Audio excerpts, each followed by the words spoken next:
আমরা বাঙালিরা ভর্তা একটু বেশি পছন্দ করি। নানা রকম তো ভর্তার কথা শুনেছেন।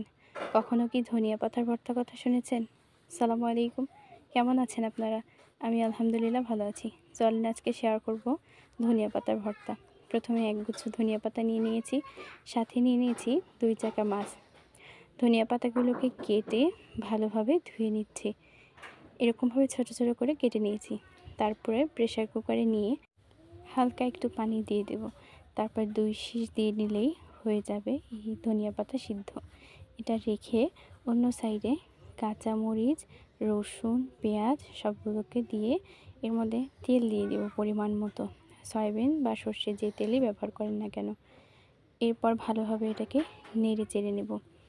এরকম ব্রাউন কালার হয়ে আসলে তারপর এটাকে নামিয়ে নেব অন্য সাইডে। তারপর একটু হলুদ দিয়ে মাছটাকে মাখিয়ে নেব। লবণ দেওয়ার প্রয়োজন নেই।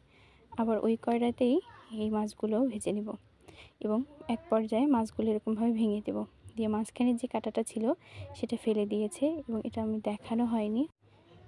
এটাকে একদম মুচমুচে করে ভেজে নিতে হবে। যখন একদম মাছগুলো মুচমুচে ভাজা হয়ে যাবে তারপর এটাকে নামাতে হবে।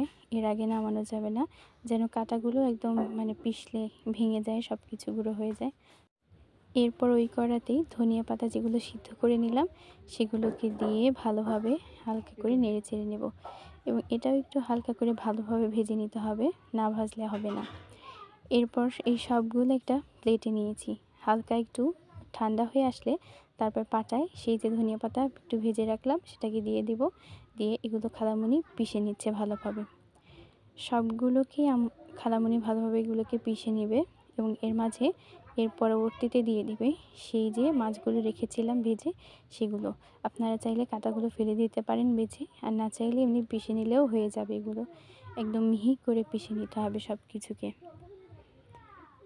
এরকমভাবে একইভাবে এটা পিষা হয়ে গেলে সব কিছুকে মিক্সড করতে হবে এবং এই পর্যায়ে দিয়ে দেওয়া হবে এখানে সেই যে কাঁচামরিচ, পেঁয়াজ, রসুন ভেজে রাখা হয়েছিল সেগুলোকে। এটাকেও ভালোভাবে একদম মিহি করে পিষে নিতে হবে সব কিছুকে। সব কিছু ভালোভাবে পেষা হয়ে গেলে ওই যে আগের যেগুলো পিষে রেখেছিল সেগুলোকে দিয়ে আবার পিষে নিচ্ছে যেন মিহি হয়। দানা দানা থাকলে কিন্তু খেতে ভালো লাগবে না। যখন সব কিছু এরকমভাবে পিষা হয়ে যাবে তারপর হাত দিয়ে একটু সব কিছুকে মাখিয়ে নিতে হবে। তারপরও খালামণি এগুলো ভালোভাবে পাটাতে পিষে নিচ্ছিল যেন একটু দানা দানা না থাকে।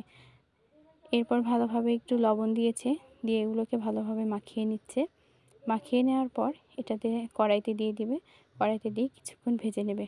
ভেজে নিলেই এই ভর্তাটা কিন্তু হয়ে যাবে। খুবই মজা ছিল।